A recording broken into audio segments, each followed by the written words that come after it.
The Night and the Moth. An auditory journey. Have you ever heard a story so drenched in mist and mystery that it felt like walking through a dream you didn't want to wake up from? What if your entire future was dictated by ancient prophecies, whispered by strange and earthly beings known only as omens? And what if the only person who could possibly help you escape that predefined fate was a jaded, battle-hardened knight with absolutely nothing left to lose? Welcome, dear listener, to Trauma-Haunted Kingdom, where prophecy rules with an iron fist, where love finds a way to resist even the strongest currents of fate, and where courage, true courage, is born deep within the shadows. This, my friends, is the captivating story of The Night and the Moth, a Gothic fantasy romance that masterfully blends danger, desire, and destiny in a world truly unlike any other you've encountered. Now, as we begin this journey, ask yourself these questions.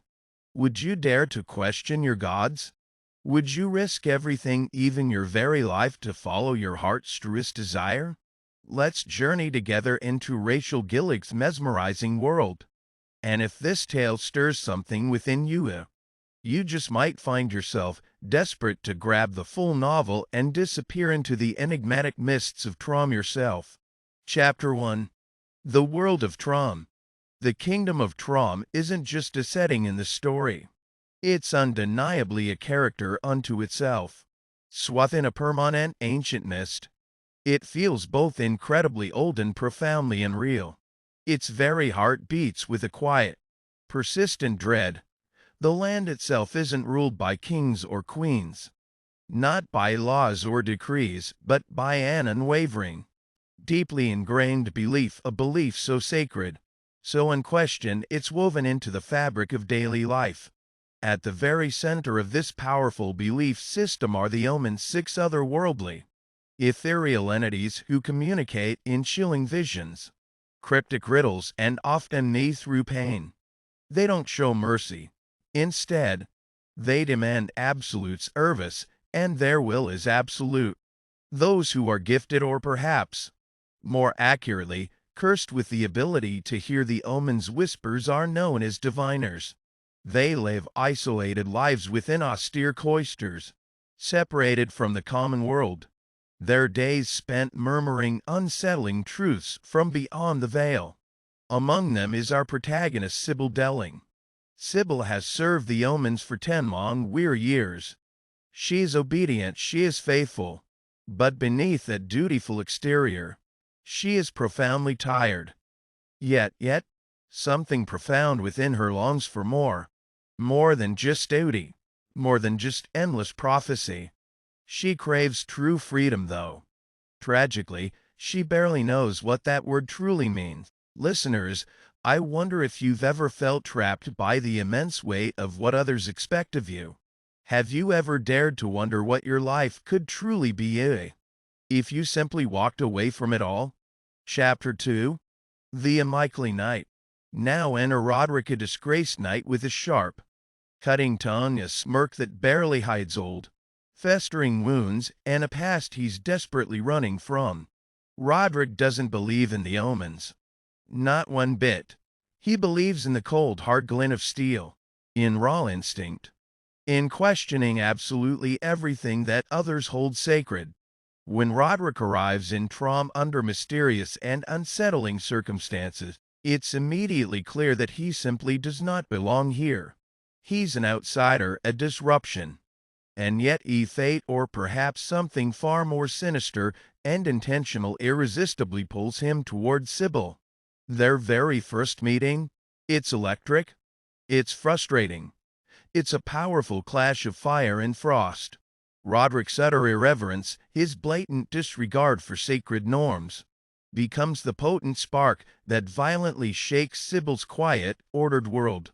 She's been rigorously taught not to question. He, on the other hand, does nothing but question. Together, they form an incredibly unlikely pair. But when Sybil's fellow diviners begin to vanish without a trace, she finds herself with no choice but to turn to this cynical, dangerous knight for help. So ask yourself, Would you truly trust someone who challenges every single thing you believe to be true? What if your very survival depended on it? Chapter 3. The Disappearance. The plot, my friends, thickens with every passing moment as Sybil's fellow diviners start disappearing. One by one, like candles flickering out in the mist, whispers of heresy begin to spread like wildfire. Shadows lengthen and creep through the ancient, hallowed halls.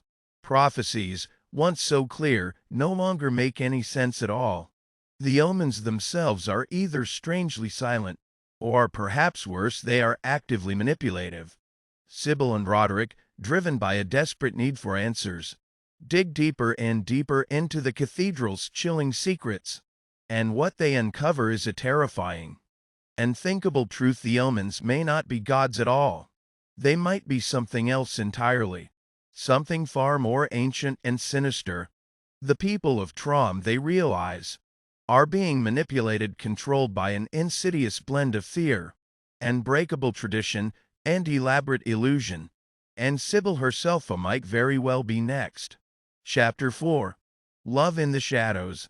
As danger mounts around them, Sybil and Rodrick, against all odds, grow undeniably closer.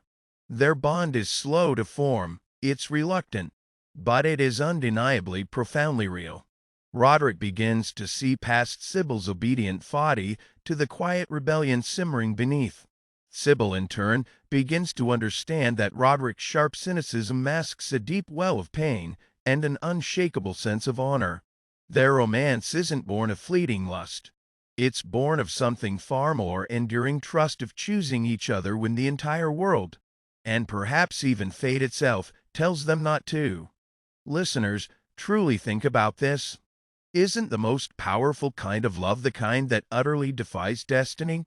Through stolen glances in the shadows, through shared scars that speak of past hurts, and through whispered promises in the dead of night, their fragile love story bravely unfolds in the ever-present shadow of doom. And you, as the listener, will find yourself rooting for them, desperately, even as the darkness relentlessly closes in. Chapter 5. A Kingdom Unraveled. The revelations hit like bolts of lightning, shattering everything they thought they knew. The omens? They are not divine beings. They are ancient, monstrous entities bound by a dark covenant of blood and silence. Their chilling visions are not sacred gifts. They are cunning manipulations, designed to control and enslave. And Sybil, as she was chosen not for her unwavering faith, but for the very power of her mind, her unique potential to utterly unravel the entire system, to dismantle the omen's reign. Rodrick and Sybil are now forced into a desperate race against time. The more terrifying truths they uncover, the more perilous their path becomes. Every single truth they reveal threatens to ignite a full-scale rebellion across the entire kingdom of Traum. But there's a devastating price for this truth. Roderick's very life is on the line, and Sybil must make an impossible choice: uphold her sworn duty, or follow her heart's true calling. Have you ever had to make a choice so impossible? Chapter 6. The Final Confrontation. In a dramatic, earth-shattering climax, Sybil faces the omens directly on their own sacred, corrupted ground. With a voice ringing with newfound courage, she speaks the unvarnished truth. She calls out their ancient lies.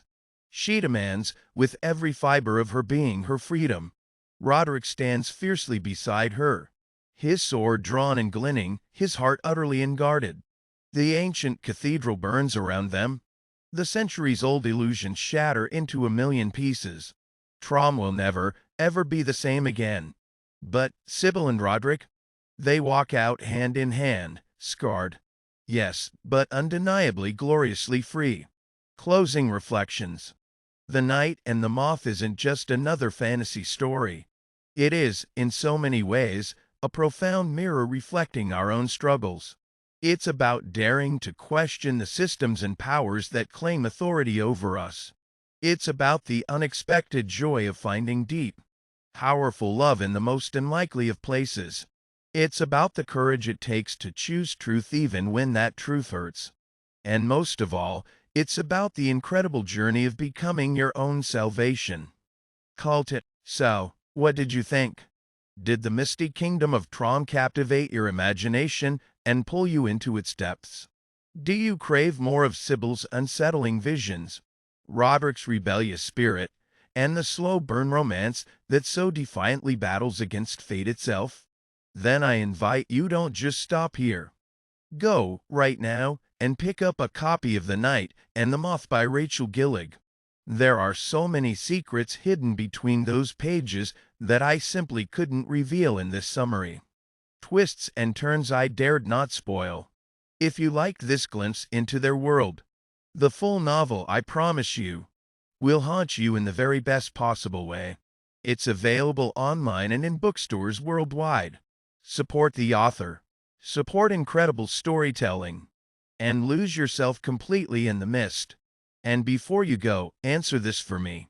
Whether in the comments or in the quiet of your own heart, would you follow your destiny? Or would you fight with every fiber of your being for your freedom?